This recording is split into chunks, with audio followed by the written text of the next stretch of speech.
So my name is Stephen Musgrave. I am a partner and founder of Pelican. We are a digital agency that focuses on the nonprofit vertical. And if you could have guessed it, we build and manage their Drupal websites. We're a small agency. We're fully distributed. My business partners in San Diego, up in Austin. And then we have some folks anywhere from Cold Springs, New York to Los Angeles. And then we have, since we're a small agency, we partner with front-end developers that are their own small agencies and strategy people that know human factors. So we're fairly flexible due to our makeup and size.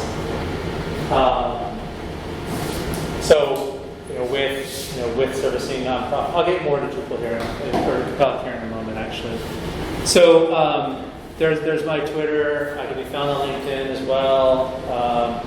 And today's topic is what we call site sanitization. It's this idea of taming, just getting a hold of where personally identifiable information is showing up in different databases that we work with across environments. So like I said, I'm a partner and the lead developer at Pelican. I just had my Drupalversary a couple weeks ago. I've been there for 12 years. Moved to Austin, so I moved to Austin a year ago. Prior to that, I was living in New York City metro area. And prior to that, I was living in San Francisco and was born and raised in the South Bay. I have this extensive record collection. If anybody wants to talk about that later, it'd be great. And I'm eagerly awaiting the launch of Austin FC. I grew up playing soccer, I love soccer, and just moving from the New York City metro area, was going to a lot of Red Bull games, and then moving, thinking, no more soccer, but here they come. So they're going to start next year, and my son will be 4, so it'll be perfect. Like I said, Pelican is a digital agency focused on building Drupal websites for nonprofits. So we have, our position is, it used to be this whole thing 10 years ago, you build with them, and a lot of agencies are focused on the big $200,000 contract to build a website, and then they move on. We're very interested in continuing to work with our partners, our clients, to be sure that their sites remain performant, that they're staying up to date with the best way to publish and manage content. Things like rot analysis, so hey, your content's getting stale, we're going to implement tools in Drupal to help you manage that, review content, either resurface old content with an update, or to get rid of content that's not doing you any good. Some of our clients are Operation Smile, Climate Rally Project, UNICEF Canada, ASPCA Pro, so we get some pretty good big brands. We also have smaller clients as well. We just launched one of the things we're really proud of is we just launched a legal aid website for the state of Ohio that is being advertised on billboards and so forth. So somebody can go there, they need legal advice on something that's going on in their life. They go through kind of a wizard Q&A process, and they arrive at a page where here are your next steps. And so we did that on Drupal 8, actually taxonomy is what's driving the wizard process. So that's how we're dealing with the relationships between questions and answers and what comes next. We also manage a gift catalog platform built on Drupal Commerce. So imagine a donation user experience that looks like a web store, an e-commerce store. So you go there, there's products, but you're not buying hats and t-shirts, you're buying donations. So it might be a water pump, it might be a goat, it might be emergency nutrition rations in the case of UNICEF, for blankets, or pencils for school. So if you have an educator and everything. And these catalogs, the physical catalogs are very, very popular. We go back decades within the nonprofit fundraising circles. And this is the online version of that. Typically, an organization have both. And that allows you to give a gift that isn't another thing, that is a donation. Maybe there's a teacher in your family that would appreciate pencils for a school, and you can do that and send an e-card or a print card. So that's all built on top of people commerce. And that's in 7 right now, and we're trying to find a time to build it in 8. And like I said, we partner with other agencies as needed. Another word about Pelican is that we're hiring. So if you're interested or know somebody who's you know somebody who might be looking around or just in a junior Drupal dev. And this is my kid. Look, that was your Drupal. Pardon? Yeah, he's my intern, all right. He's home on Tuesdays, so he likes to come in and assist. He usually insists that we go look at rockets. So I have the NASA Flickr account ready to go. Okay, so some context about what we're talking about today. We see this in the news all the time. Either someone's laptop was stolen with unencrypted data, or maybe there was a database backup file that was sitting in some public directory on a public server that someone sniffed out, and now they have all these credit cards. But it's also things like sometimes our clients, or sometimes we, will use the same password for a Drupal login as we're using for our bank. And yes, Drupal passwords are encrypted, but at what point is that encryption going to be broken? And I just take the perspective of like if data goes into the internet, it's going to come out somewhere that we didn't want to come out. It's just, I assume that everything's public on the internet eventually. And so what can we do to help mitigate that is what's on my mind. There's also GDPR. We live in the US, and I think it's easy for us to ignore what the European Union is doing, but the European Union takes the position that this is not just about what happens on their soil, it's about what happens to their citizens. So that has potential global reach. There's no case, this hasn't been tested in court, to my knowledge. I'm not a GDPR expert. I know that it just makes my eyes go cross-eyed. It's very confusing, but the takeaway for me is, what does it mean for us? It means like we just need to be better. This is a wake-up call for us to, as professionals, respect data, respect personal identifiable information, and take a reasonable level of precaution when handling somebody else's identity.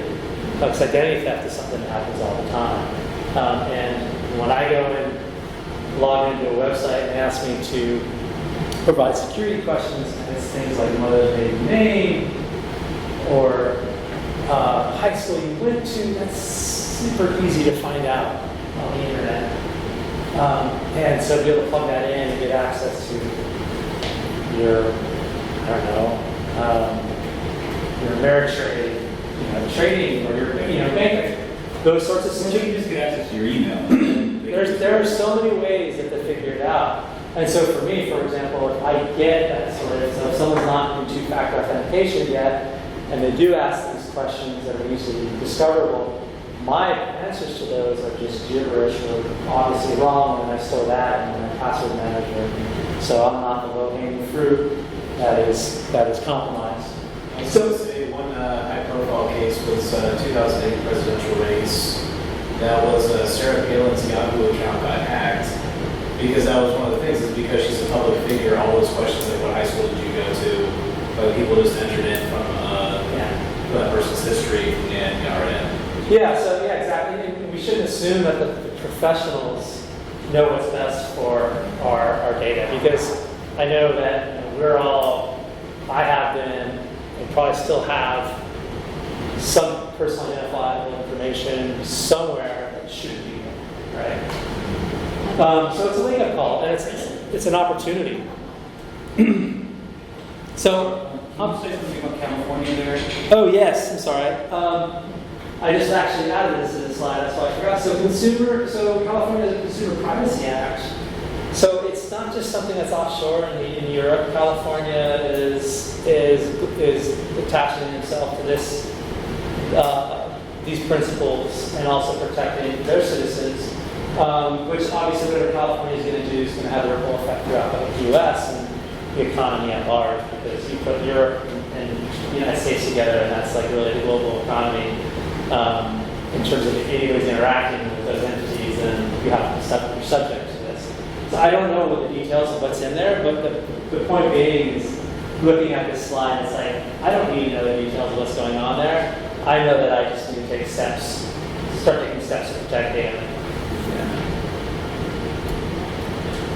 So our workflow is part of the problem. So as developers, we clone databases to stage, to dev, to multi-dev. In the case of Pantheon, or Platform SH has their own multi-development platform. To the desktop, to laptops, a couple laptops in, including my own. You get the picture. So these databases are going all over the place. They have sensitive information we've been talking about. Name, contact information, social security numbers maybe, date of birth. But just things even like you don't think about, like usernames and passwords and security questions and answers. So those sorts of things that, oh yeah, the password in the different database is encrypted, but when is that going to get broken? And also like the security questions and answers they may be using on your website, they may be using at shop, right? So if that database gets compromised from your laptop gets stolen, then that data can be potentially mined for use elsewhere. So it's everywhere. That's a little bit of an overstatement, but point being is it shouldn't be, because there are some easy steps that we can take to deal with that. So then, we're all thinking there's a script you can run to sanitize all this stuff. True. But relying on developers to run this manually is a part of the problem too. I mean, developers are lazy, which makes them good, but it also makes them bad, right? I'm a developer, so I can say that. If there's one less step you can take, we'll do it. And it's just one less thing in a rush to forget. It's one more thing that in a rush to forget to take care of. So it needs to be automated. So workflow hooks for automation. Well, what are workflow hooks? They will automatically execute code on a given event. Cloning a database, creating an environment. Who uses Pantheon here? Who uses Platform SH? Who uses Opera? Okay. Who uses, you do? Okay. Who uses Lando as a local development tool? Oh. So really what happens is all these platforms or services I just talked about are listening for an event to happen. So if I go into the dashboard and I tell Pantheon, I want to clone the database from live to this environment. That is a code event. Or maybe I'm spinning up a new, because Pantheon has the ability where you can spin up a new server. So when we create a new feature for a client, we're going to create a dedicated web server for that, which makes it really, really great. That's a really good feature. But that's creating a new environment, right? So there's these two events. So those are slightly different, because you might have other tasks you want to run. If you're creating a new environment, it might enable ground authentication. But those are the two things we're concerned about in terms of PII, personal information. That code can run queries. It can just run PHP code, but it also can run drush commands. And the drush aspect here is actually significant, which we'll get into. And that's like, as I asked with my questions, these major hosting providers provide Webflow hook technologies out of the box, and there are definitely others. Automation means security. It means never forgetting. There's never being lazy. It also means that there's a coffee break.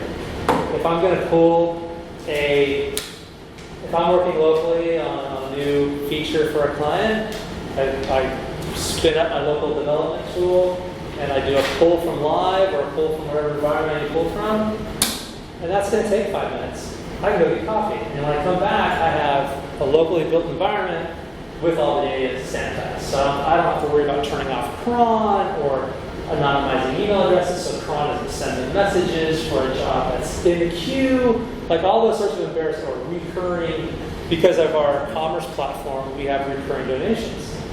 You don't want that running on a dev environment or a staging environment, and then a donor complains to your client that they got charged 3 times because that data has been cloned in 2 additional places other than live. I've been there. No fun. No fun. Also, too, a lot of our clients, they own their Pantheon account, so when they log in, they can see the same environment that devs see. That would allow them also to spin up multi-dev if they wanted to, or refresh stage. They don't understand necessarily the implications of that, but that data that's on live or that cron job is going to fire off and charge recurring payment. So this also helps mitigate the risk of them being in that environment.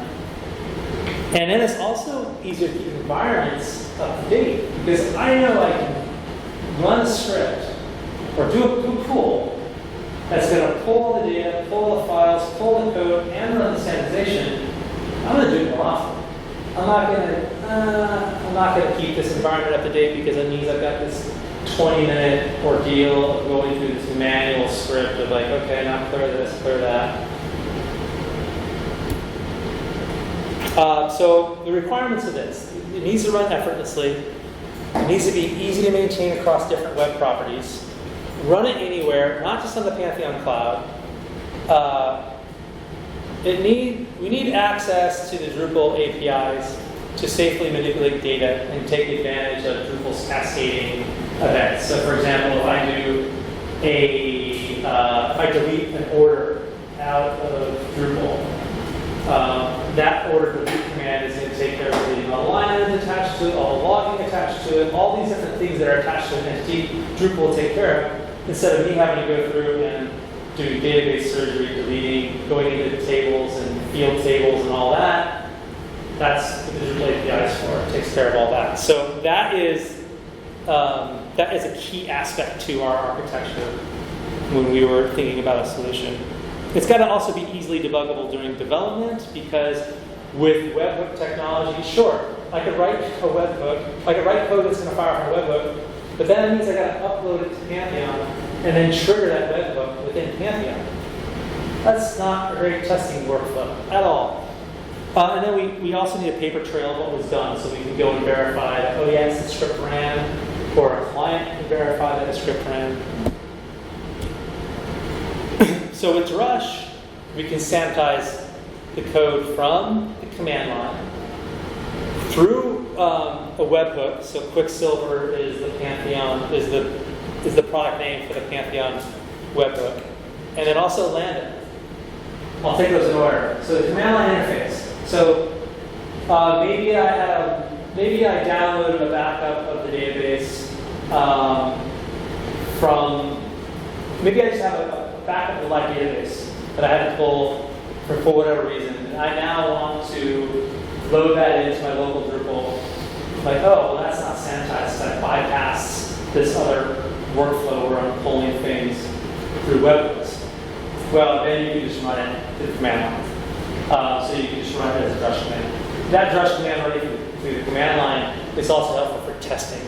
So if I'm adding a new part, if I'm adding on to the sanitization script and I want to test that, I can just do a DB backup, run it, look at it, okay, great. And then if it doesn't, if it fails, then I'll reinstall that database and run it again and let it fix. So that really helps. And then also for the command line interface, it's really good to see output of what's happening. The Quicksilver, obviously, and that's just the thing, is like when you're cloning from live to stage or live to local or dev, that Quicksilver Pantheon hook is going to fire. That's going to then be able to run PHP and it's going to run a Drush command. And then Lando. Lando is our local dev stack, so it's Acquia, Dev Desktop, which you might be using. There's obviously the whole MAMP stack that people always use, or WAMP. There are a lot of different tools that we use. The latest craze that we got into is Lando. And that also has a YAML file where you can then define things to run on those events of start, refresh, database import, all those things. So you'll see we have a YAML files for all our sites that will run the site sanitization for us. I just said that.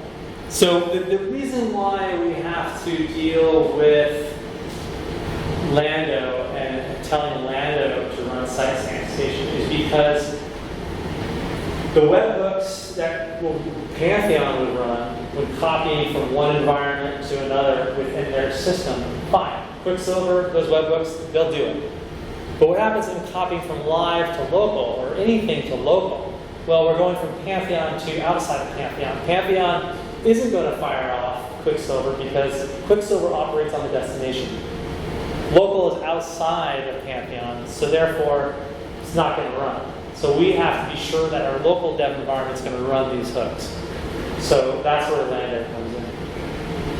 Any questions on that? Does Lando have, I haven't used it, does it have a GUI interface? It does not. It's command line. But they do have a version coming out. It's in their roadmap to do that.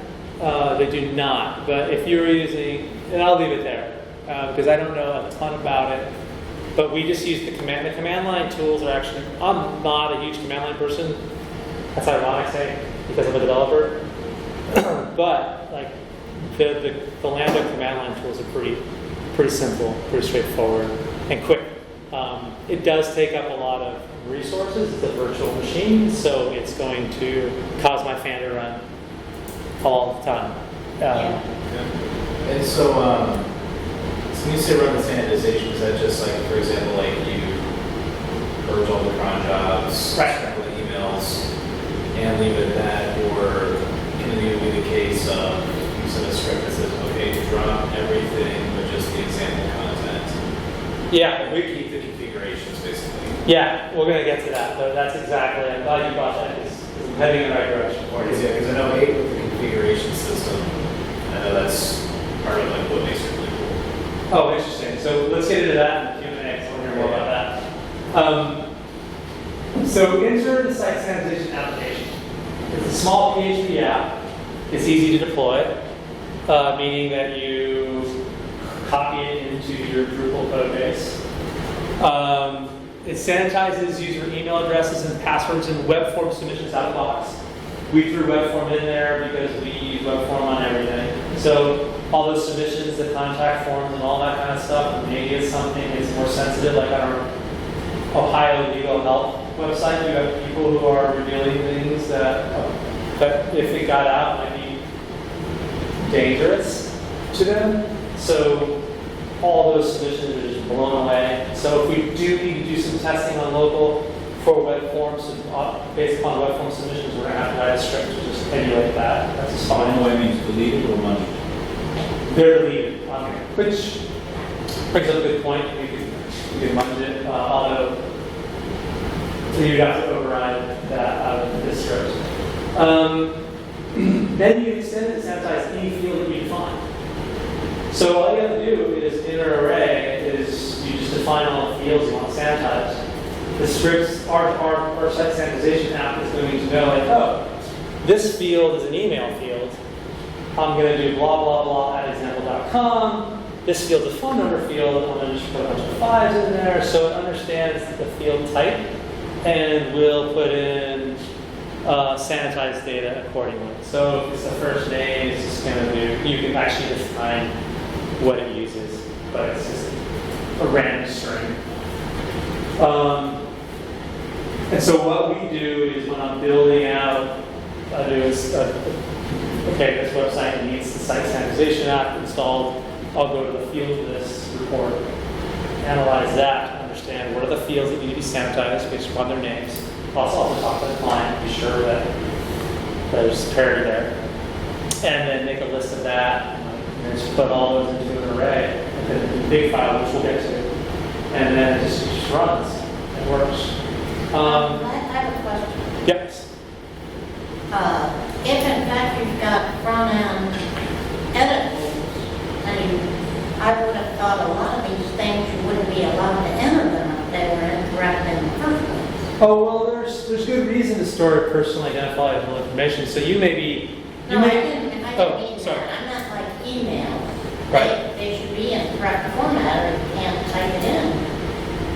So how can you sanitize any better than you would? Oh, we're not validating. What we're doing is we're taking like Steven@capella.com. That's personally identifiable information. We're going to change that to XYZ@example.com. There's no reason for us to have my email address. So you're taking the correct data and formatting it into Correct. redacted type We're data? exactly. Okay. We're sanitizing all the data that we deem as a site developer, as Okay. an implementer of this app, you deem as potentially identifiable, or maybe sensitive in some other Right. respect. It can even be IP addresses. So you may decide, like, I got a curve on the Watchdog entries, depending on what your policy is, and that's up to you. So it runs through Drupal. So Drupal is bootstrapped. This is really important because now it allows us to run the Drupal APIs. Commerce order, delete, all. And so every order you're going to cycle through, you're going to be able to take order, delete order 1, 2, 3, and then it's going to delete all the data that belongs to 1, 2, 3. And that's important too because then it will be less likely to break if the API. So if you're using APIs and as a database structure change underneath, the API is going to take care of that. So you can keep using the API. APIs are far more stable than do queries directly on the database. But we do that. Don't get me wrong. So it runs on Drupal 7.8 without any configuration changes. And it's freely available. We'll get to that in a moment. Okay, so let's do a demo. Kind of. I don't believe in live demos. They always go wrong. Yeah. So That's why I love them. Yeah. you like this, you want to look at me feverishly typing for 10 minutes?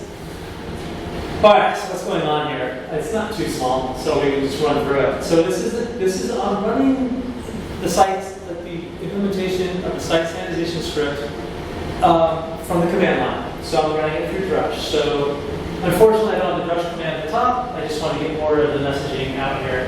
So it'd be Drush site sanitization. And I would hit enter. And then it would say it's underway. It would do a timestamp. And it would do the pre-hooks. So you have the ability to, basically what happens is when you install this, you make a copy of an example file, which is your local file. And that allows you to put instructions in for your site. So there are things that the core app will just do, like clearing out web form, changing passwords and all that. But then there's things you're going to want to do, obviously, like every site's different. So you're going to want to, clear out, for our case, we've got a bunch of commerce stuff. So we've got to do a bunch of commerce stuff that's not in the core app because that would just be a bunch of load nobody needs. So there's stuff you can run before the core sanitization runs, and there's stuff you can run after. So I typically, when I'm spinning up when I'm installing this for a site that's not installed on, I'll typically add a bunch of my stuff, custom stuff to afterwards. So the pre-hook runs, we're clearing cache, be sure that we don't have anything weird going on. But also too, you're seeing preserve email addresses. So this is just because, and it talks about what roles are being, email addresses are being preserved for. Well, why is this? It's because when we spin up, we're doing a new feature for our client. We spin up a new environment for them. This runs. And we want them to be able to access that environment and not have to go through the extra step of restoring the password so that they can get in. It's already enough that we are changing the passwords. So they do have to go through the password recovery process. But they don't have to we don't have to do anything after this. They can self-serve. Go to that environment once you give them the URL to do UAT, and say, by the way, if you need to log in to this UAT or have to do a password recovery workflow, and they all know that. And they understand. They understand why that's important. So we're going to truncate sites, the tables like batch and queue and web form like I talked about. So we don't want to queue items laying around like, hey, send this email out or go do this. Like, we want our sites to be static once we pull into another environment, not having things firing off that are left over from live. Are those actual SQL truncate commands or? Yes. That's not in the code actually. I wasn't the lead dev on this. Aaron did this. But good point. I mean, if there's an API for this in Drupal, it should be used. That would be the best practice. And then we're getting into site-specific fields down here. So this is where I've done the analysis of the field list report. And there's field contact phone number. Okay, field contact email address. Sanitize. I don't have to do anything other than just to let the script know that they exist. I mean, it could be extended to go through that and run that report on its own and figure it out, but that might be overreach. There may be a phone number address you actually do want to preserve, or I don't know why. But If you're debugging in particular. but also too, it's like there's text fields out there that you need to sanitize. You don't want to sanitize all of them, of course, but some of you do because they might have, they might be casually typed but sensitive. On the flip side of this, I actually have a module called file-based entity log, and that was because for a specific application for backups, we had to keep like to the instance stuff happens, backups of everything, so we wouldn't lose any order data. Yeah. And so that was, we had kind of like a secure file that this application stores in that like rolls over every time we back up. But I remember you're like, that was part of it, is like, part of the application was I had to say, okay, now here's a set of checkboxes for every single field on the site, so that way we can uncheck all the stuff we don't want to report. Right. So that we're only saving what we absolutely have to. Yeah, the human's best to do that, right? Because it's discretion, it's got to go to that. So I'm wondering if there's a way we could like, in this case, the flip side, say, okay, which are the ones we need to sanitize or purge? Yeah, So it exposes that way. maybe a quick difference. And then at the end of there's the post sanitization. So this is what I will tend to use to do anything really special. And then success. Excuse me. So that's great for if you're running command line. But this stuff usually just runs within Pantheon. Like, so you're not getting command line feedback. It's just running as you're cloning from one environment to the next. So all those same messages get pushed out into Watchdog. They happen in reverse order because of the way this is sorted. So by default, the start message is under here, and success message is under here. But they're all the same messages that we saw through the screenshot of my terminal.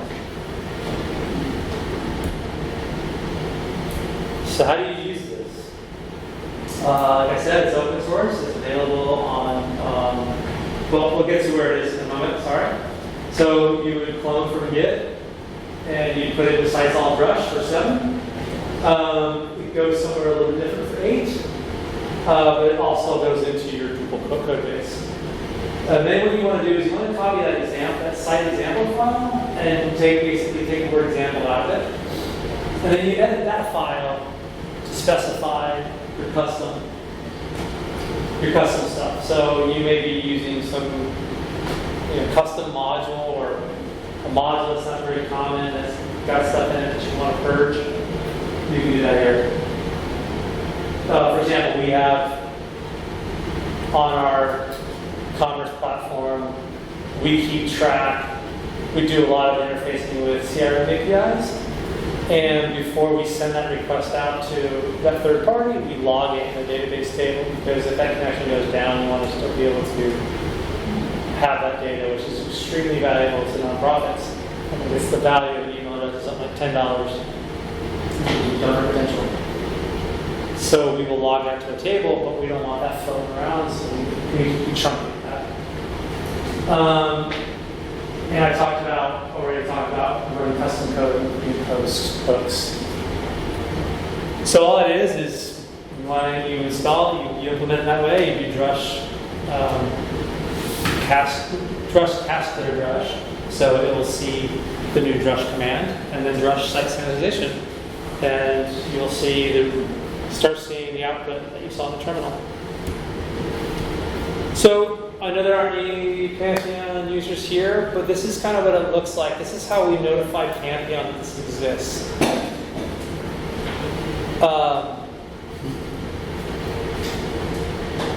Honestly, you're checking for live. Yeah, we don't send live. Yeah, because, and now that these events really don't occur on live, but if you're ever doing like a new site and you're doing all the dev on stage and then you push it to live later, you don't want this one. That would really be bad. And especially if you didn't have the backups running. That's always a nervous thing to code because you do have to test it and you got to be careful about how you test that. So we just copy and paste the stuff that's already been tested. So don't mess that up.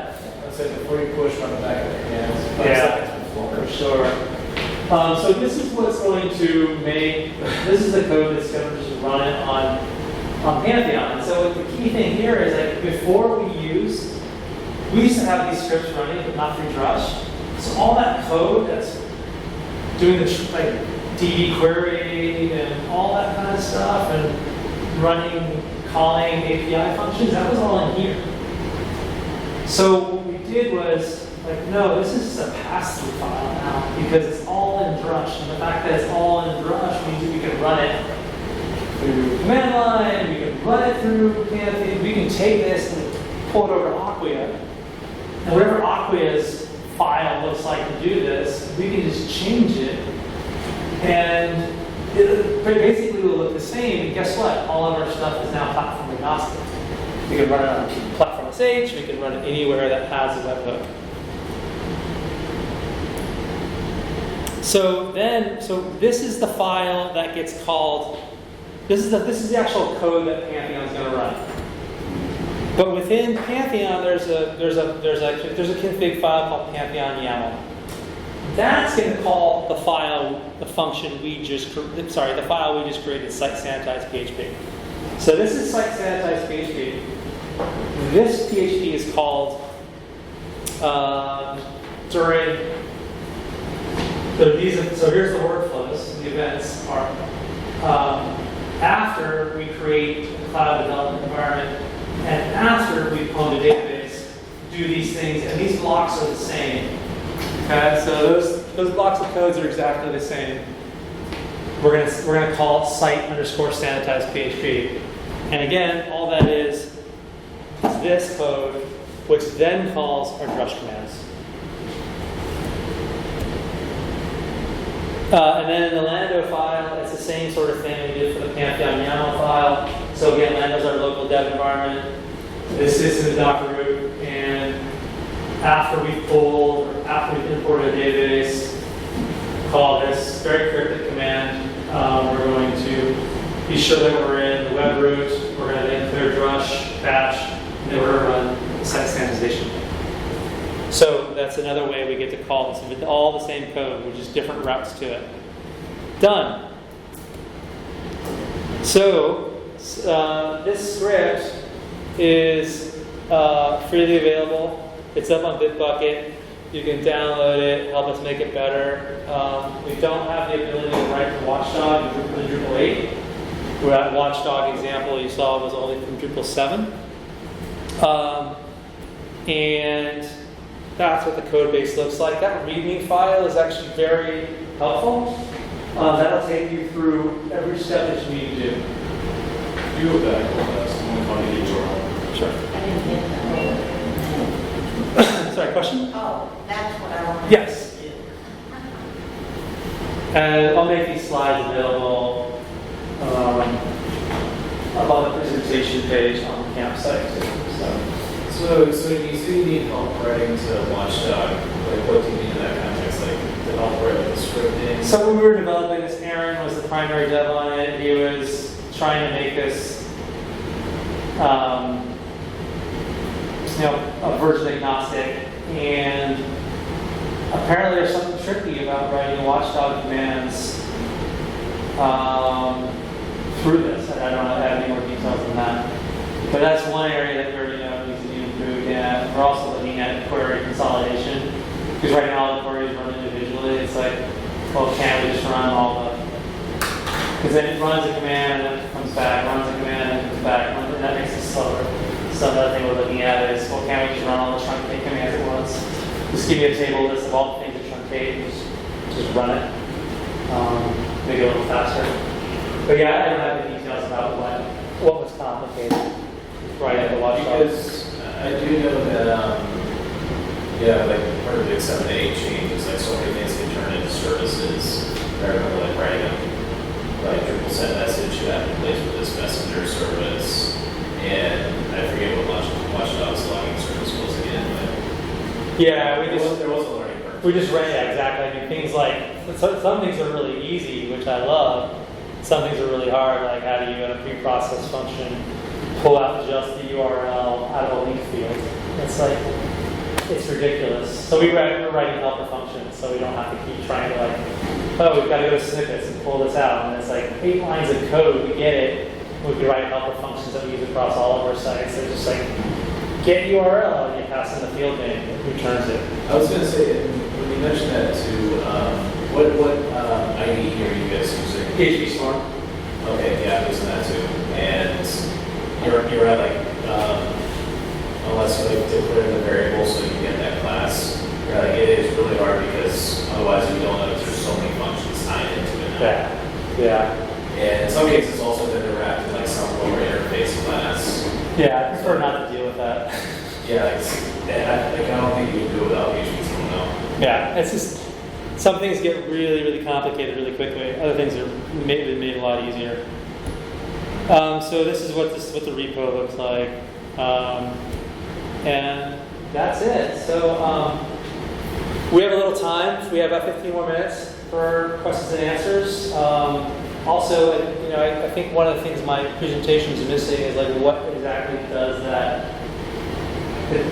that site local file look like? So when you clone the example file, what does that look like? And unfortunately, I don't have a slide of that.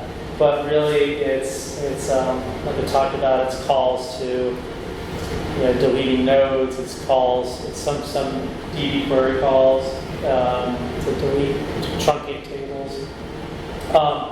But at the core of the site sanitization app that you can look at in the repo is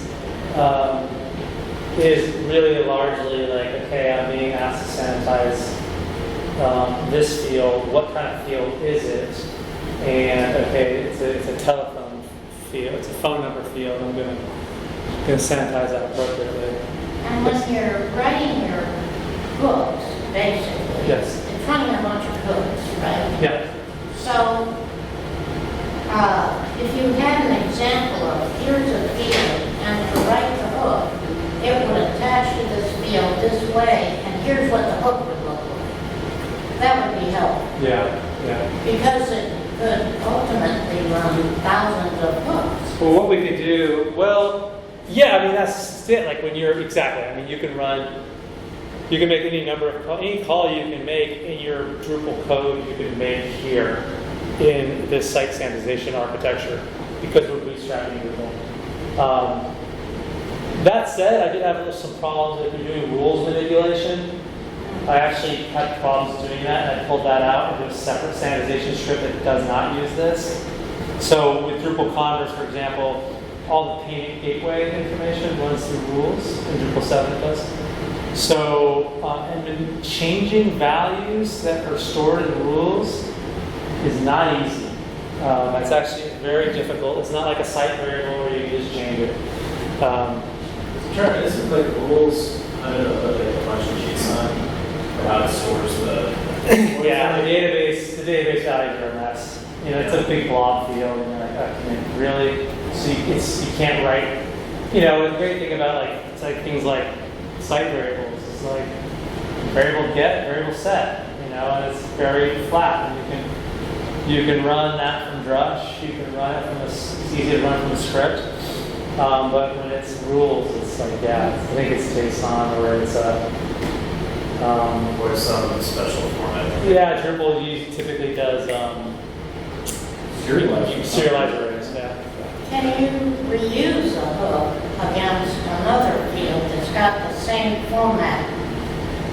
Give me an In other example. words, Yeah.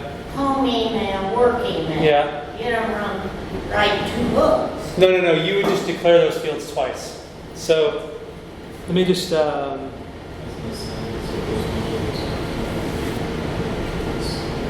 down.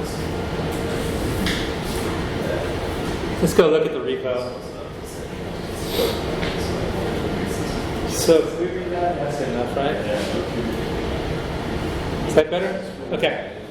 So here's the screenshot that I showed you. Here are all the instructions. But if we go into example, right here, so we saw, so this example file I would clone into, I would copy and then take the word example out of it, example dot, and just remove, and so then we have a functioning thing. So by default, we're not going to anonymize or sanitize any user account that's attached to the administrator role. That's one of the business, and you can change that, right? So this is what you can edit without editing core. So you can change that. That could be different roles. It could be no roles. You want to really tighten things down. The site sanitization tables. So this would be, if there's tables you want to truncate, you would just put in a list of those table names here. So it might be the comments table, right? You've got comments running on your site. It might be, if you've got, I don't know, I'm drawing a blank, but there are any number of tables you might just want to truncate. You can put all those there. Oh, yeah. So you don't have to actually write the DB query function or DB query syntax for truncation. We have that built in. And then I talked about wanting to sanitize fields. Here's some examples. So node body, taxonomy, field secret code. So these are just different examples of what that syntax looks like. So I've talked a lot about email addresses. So it would be node.field email address. So if you had an email address attached to a different entity type, you would have to declare that twice. But in your example, with two different fields for email addresses, so home and work, you would just enter those twice into this return array. And then here's the hook that will run before the core sanitization happens, and then here's the one that runs after. So in the case of for our commerce implementations, I have a bunch more in site sanitization posts. I've got clear out the orders or change the address. So attached to an order will be an address entity. Change the first name, change the last name, change the address, change the zip code, change all these things. Change their telephone number. For keeping the last 4 digits of their credit card, change that too. A bunch of different extra things that go on. So if you're imagining the sites that you manage, your platform, for example, there's potentially a whole bunch of stuff in there that you would want to expunge the post command. Also, what you mentioned about the rules, because I did have one of those cases where system emails were being sent under one customer's address to another one because it was embedded in a rule. And I remember what we ended up having to do was we were creating site variables, and in the rule, we would pull up from the administration page an email we would set, so that way we were confident to say, okay, well, we set it on this administration page, we know all the rules refer to this one. So that we don't have a case of like we forgot, someone at our other customer site is still in this rule. Yeah, and also too, things like for email is I'm very paranoid about because that stuff happens in the background. So you got a job queued up to send an email, right? And you forgot about it. So we use the SMTP module on all our websites. So that module has the ability for you can define there's a field there where you can enter an email address that when you do so, it'll route all outbound email to that email address. So we'll do that. There are other modules out there. You can enable, so part of this site sanitization process in your pre or post, you can enable, because this is Bootstrap, you just use Drush, PM enable, whatever module it is that you want to run, so that it's like, so there's like a mail router module that will route all emails. And so you're not using the SMTP module, there's other ones you can use. Mail log or Or if you want to change the background color in your dev environment, there's modules for that. You enable that, and you can set the variables. You can do all and names for the environment. You can do all that stuff. not through just this. sanitization. Yeah, you can. Yeah, that's a good point though. So if you're a stickler, I would, you might go, oh, but this is for sanitization. I'm not going to do all that extra stuff here. I get that, but if you're fine. If you, there's a saying, you got to know the rules to be able to break them, right? So there are rules, and then they're like, okay, I know it's a bit muddying the waters here. Or you can just write a different webhook to do it. But anyway, you can just throw that in here. It just makes it easy, it's all in place. So maybe that is not so much as muddying the waters as this app is poorly named, right? It's something broader. Right? But we got 5 minutes if anybody has any questions. Any quick example of why I would use a preload versus a post hook on certain kinds of data? I mean, I use posts exclusively because I want everything in core to run first. Yeah. I mean, all the stuff I do, I could run before. I think that pre, I don't know what you're going with pre. Maybe you want an email to fire off to say that you started, or some other event to indicate that you started. Maybe a Slack channel integration. Okay.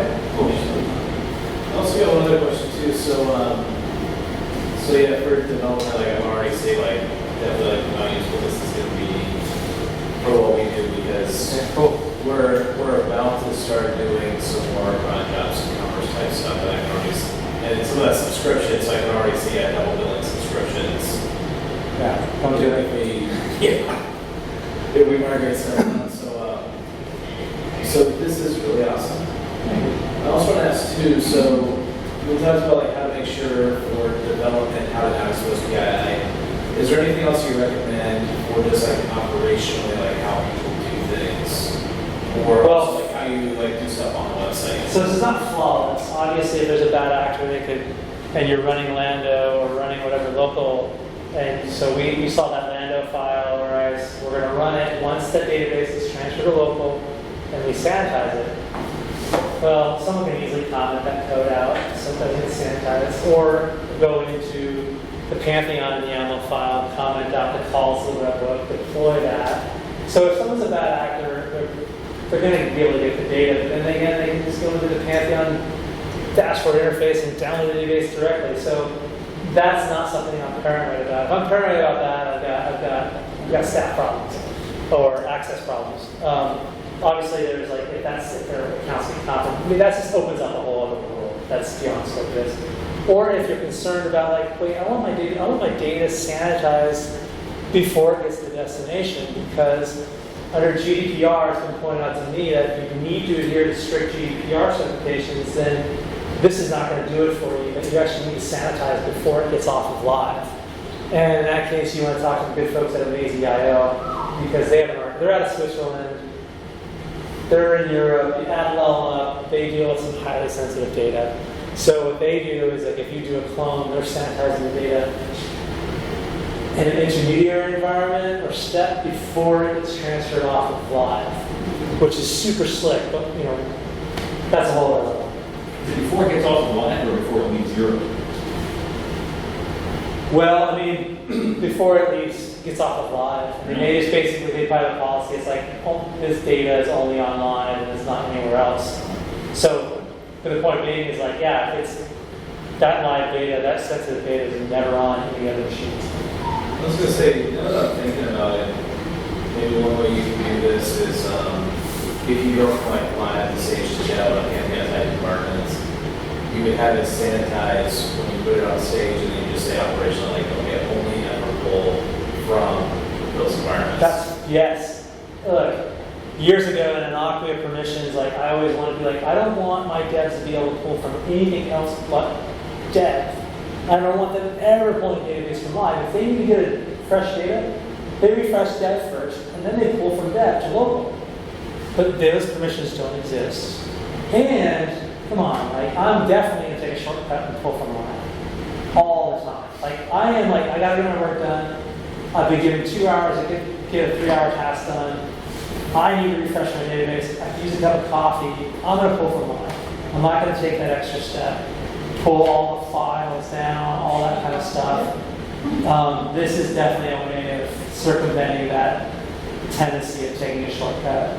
Yeah. In fact, leaving it up to governance, we've done that before. It's not flawless. Yeah, because I'm thinking about that too. Because currently, like I do all my stuff on DigitalOcean, so we don't have any of the webhooks in place. So you have to make all that yourself when you're on DigitalOcean. Yeah, you sure they don't have webhooks, or you have to build your own environments there? Yeah, you have to build your own environment. So they just use the server. Yep. Which, I mean, benefit is it's a lot cheaper, but the cost is that's because you got to pay in time to build it yourself. Yeah. But you have to like that's actually something we could look at setting up on our site. Because actually we're now finally starting to like build out our staging department. That's something we could do. It's yeah, webhooks are great. Highly recommend looking at this, tinkering with it, maybe install it, and exploring webhooks. There's a lot of other things you can do with webhooks too. Like fun stuff like Slack integration and things like that. Or another webhook we have right now is that we use because we're on Pantheon, we do New Relic Pro for free. And so we want to add benchmarks to, or timeline events to New Relic. So if we do a deploy, we want to put, like, we deployed this branch, this happened at this. So if we see performance go up or down, we go, oh, it happened right after we did the deploy. And we can then map it back to that release. And that's within, because we'll be scrambling around in New Relic looking for a problem, like, oh, there was this event that happened with the code base. And so you can do that sort of stuff with webhooks too.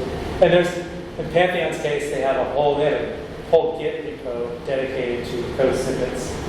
We haven't gotten that far to work with Pantheon to get this very public. It's always on the back burner to get it done. The fact that I'm giving a presentation on it's a step in the right direction to get this more public. So I got to convert this slide deck into a blog post, get Pantheon to vet it, and then improve it, and then we'll start talking about it a lot more. I was just going to ask about that. I wanted to tweet about this. Yeah. Sort of link to the repo directly, or is there a blog post that's better to link to? There isn't, so the repo directly would be the way to go, unfortunately. I'd much prefer to be able to take the blog post. It's hard to link to your slide deck, which is on Meetup. Actually, or just go, yes, it is. Yeah, you can go, that slide deck's a little older now. I would recommend linking to the session page for Texas Camp. Okay. So Texas Camp site sanitization, you put that in Google, you're going to find it. And because I will update that later to include the link to this more recent slide deck. And then we're out of time. So if you have any final questions, grab me. If you want my card, let me know. Otherwise, thank you for your time. I hope you learned something. Yeah.